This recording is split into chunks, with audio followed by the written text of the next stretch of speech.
giving you information. And as I said in the first part of the reading, part 1, I said that the earth has been in a low frequency. It's been in the low part of the valley, in a deadened state. So all sorts of humdrum is happening in the cauldron, in the witch's pot, as she stirs her big whatever's going on in the pot, the cauldron pot, the witch's pot. All sorts of stuff is happening there. And all sorts of images: sickness, disease, dying, poverty, bad relationships, aging process, long suffering, depression, all these that you want to categorize, you see. But the Lord is going to overspill that. He's going to set that one alight and purify it. And as I said last week, He's going to come forth with His strain. But to go back onto the climate change and come into the higher consciousness, I may have written it at the time as coming into the higher consciousness. And Mr. Obama may have certified it as the climate change. But we're both saying the same thing, that the Lord is coming to reign upon His earth. So we're to call upon His name for many reasons. We're calling Him Lord. We are also coming into one with Him. We're taking lordship over the earth. Okay? And that means we have to rise higher. We have to come up higher to get into that climate change. And the climate change, and Mr. Obama's promoting the concept that we realign with nature. Okay?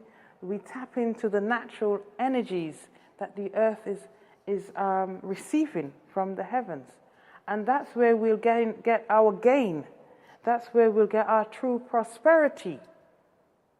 That's where we'll align up with the change and be in with the swag. And I say swag because I noticed the children, they seem to be stiffening their shoulders and swinging their arm to and fro in front and behind them. And I had to inquire on that yesterday, and somebody said to me, it's a video game. It's a game on the computer where an image of young people, they're waiting in the game, and they start to swag, they start to swing. And even this morning I'm seeing the children again, some of the children swinging. So it's catching on. The young children are swinging. And to me, it looks like a pendulum of a clock, you see. It's talking about the time. And of course, being who I am, I'm saying that the children are saying, maybe the time is up. We're coming into a completion and entering into a new phase. So the climate change, it's actually saying that the Lord is coming. God is coming to reign upon the earth. And He's supplying for us to come into the alignment of it all. Okay? And we have to be able to receive.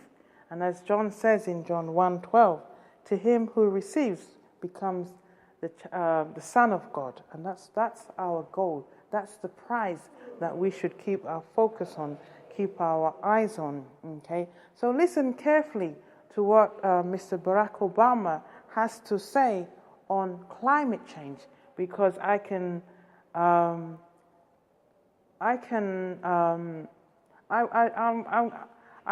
say the word ascertain, because that would be another story behind there. But I can ascertain that he truly is a sent messenger, and I am a sent messenger. So we speak the same message, maybe in a different format, but it comes to being the same message, and that is that, hey folks, the wrath of the Lord shall be upon the land for worshipping man's own hands, because that means people cannot get ready. They are impeded from coming higher in the Lord. So as the energy compiles upon the earth, it will be so terrific for those who are not in the alignment, who are not up there, that it will become like fire. And I'm not talking about the ordinary fire from the candles that I'm looking at right now. I'm talking about a higher type of fire, a fire from heaven. Okay, a fire from heaven, and I'm sure we don't want the flesh to experience that. or the low ebb of the mind. So we have to come up higher, and we have to be with the change of the climate, that as the heavens descend upon the earth, and the earth is ascending to reach the heavens, that we are one. A little bit of poetry. So now I just take a little pause here, and I'm going to go back on to the reading. Part 1, and I'm sorry that I've made it into part 2. I have to press the right buttons on the phone here so I can get the continuation when I pause, and sometimes I don't, so it cuts it off. Anyhow, yes. So I was talking about the sermon, and I like Ian did the prayer, and the word that stood out to me was, he said, unity is our natural inheritance, and it's from the beginning. And the second message that in the prayers is that Ian is saying that we pray for our leaders to tap in to the wisdom of God. Okay, and I was saying that earlier on, that the Europeans for quite a long time, for quite a few thousands of years, they've been in the favour of the Lord. So that, like King Solomon, they don't have to make any decisions on their own. They don't have to try and work it out and know what to do to rule over our lives or to lead our lives. They just have to tap in and pray and ask the Lord to give them wisdom. See, but because of the opposition of the Gentile spirit, which I spoke about last week, they don't want to do that. Instead, the Gentile spirit says self-exaltation, debauchery, profanity of the name of the Lord, and human sacrifice. And of course, that sets back the mind. That brings people into confoundment, that they can't even see the way and don't even know that right there in the midst of the favor that's upon them, ask the Lord. Ask the Lord. So, folks, that's a giveaway there. That's a giveaway, that's a reminder, that's a wake-up call and a realization. You see, I'm giving some treasured words here, folks. I'm giving some treasured words. But I pray to the Lord, O merciful Lord, maker of the earth, the heavens and the seas and the fullness thereof. I pray for your sent messenger, that surely in this season you will enable us to break through whatever has decoded us and send us into an altered consciousness or into an altered deception that we are not coming through.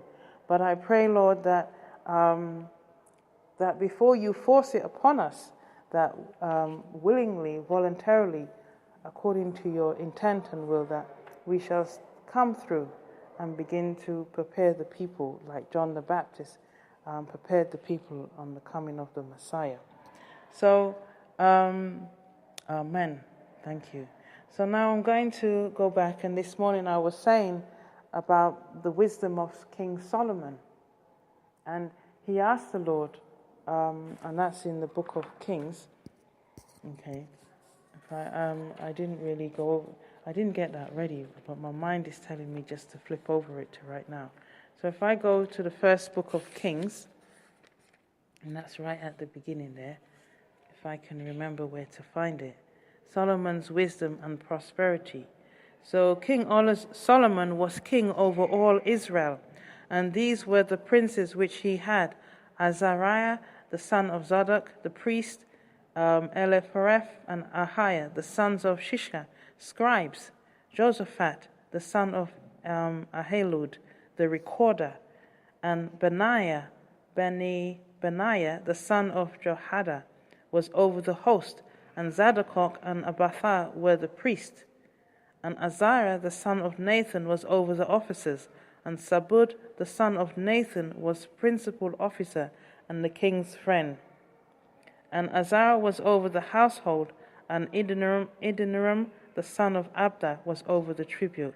And Solomon had 12 officers over all Israel, which provided victuals for the king and his household, each man his month in a year made provisions. So, in other words, the Lord had, under the governance of King Solomon, the Lord caused him to set up hierarchies, different levels of governing structure, to be able to successfully, I'm going to put it in my simple way, run the community, okay, or run the country, or run the empires or the provinces. They had levels of authority, and I would say levels of divine authorities, you see, levels of divine authorities, and the Lord is giving us a message there, and I can correlate that with the ascension process, because it seems like prophecy is a metaphor to me. John the Baptist is a metaphor. The coming Messiah is a metaphor, you see. So, and it's a metaphor of the Word. If we really want to try and inquire on the Word in John says in the Gospel, in the beginning was the Word. The Word was with God, and the Word is God. And I'm just speaking from memory. So it's talking about a hierarchy, because I was saying to somebody last week that John the Baptist, he baptized Jesus, and he said, but I'm not the one to do so, because I cannot even stoop down to unloose the lace of your shoes. And Jesus said, do it anyhow, because Jesus needed the initiation of John the Baptist to be able to do his role as the Messiah. So to all the nations and all the religion, the Messiah had to receive from the Baptist, John the Baptist, to become the Son of God. All right? So the two sent messengers are called from the soul. They are assigned from the soul, from before birth. In their mother's womb, like the prophet Joseph, they've been set aside and ordained to be prophets to the nations. Okay? So the Lord has been training them, just like he did with John the Baptist, the storyline of John the Baptist, right from their mother's womb, as you can see when you read the story of his father, Zechariah, and the Lord had to shut up the father's mouth because he began to speak negative words over his child's life, which may explain why the child's life ended in the way that it did. So, my mum said to me that when my dad learned that she was expecting me, my dad gave good words. He said, "Oh, happy birthday." So my dad passed a good word over my life when my mum confirmed with him that she was expecting me. So he said, "Happy birthday." So anyhow, just to go back to keep track, because I've got so much to say, I have to really try and stay on the track and don't dither on the King's highway. So the Lord, in one of the readings I did a couple of Sundays ago, the Lord trained up John the Baptist in the Spirit. And I'm saying that the two sent messengers, we operate in the Spirit. But we're not alone, folks. Can I tell you, there are others like us. And I call us the light workers. And we operate in the Spirit. So people around us really don't know what's happening, don't know the work we are doing. You see, they see us in the physical attributes of ourselves. But they don't know that the Lord is working with us on a spiritual level. So when new buildings, new shopping centers and other things are coming in, it's them in the spiritual realm that's praying to the Lord and saying, well, this needs to be facilitated. So in the Spirit, the Lord will bring forth the provisions. And that's what I was saying about the Europeans being in the favor of the Lord and not realizing it and seeking other ways of resolving whatever they want to do, and don't know that the wisdom of the Lord is right upon them, because over the centuries, they've been in the favor of the Lord since the Lord caused King Cyrus to say that the Lord have handed over all his kingdoms to me. So the Europeans have been in that favor, and they could have had heaven on earth quite a while now. But if they want to, connect with the dark forces and be ruler of the people and oppress the people, then they have an effect, but it's not as good as if they had connected with the Lord. But you know what, folks? I won't get a heartache over that, because Amen.